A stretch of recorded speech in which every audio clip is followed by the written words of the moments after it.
Anytime, Buckles. Hi, welcome to Midwest Outdoors.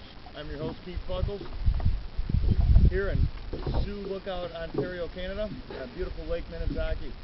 Today we're fishing the walleye pike, the most treasured of the freshwater species in these parts.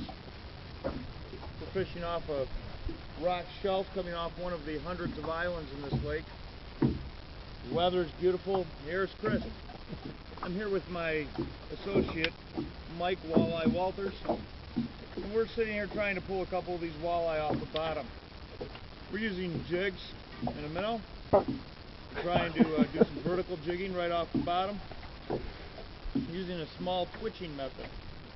I'm using a 6.6 Quantum Tournament Series M8 rod with an SS Longstroke number 2 Quantum reel. Using a 1/4 ounce jig and a chub for a minnow. As you can see, the action's vigorous here in Lake Minnetonka.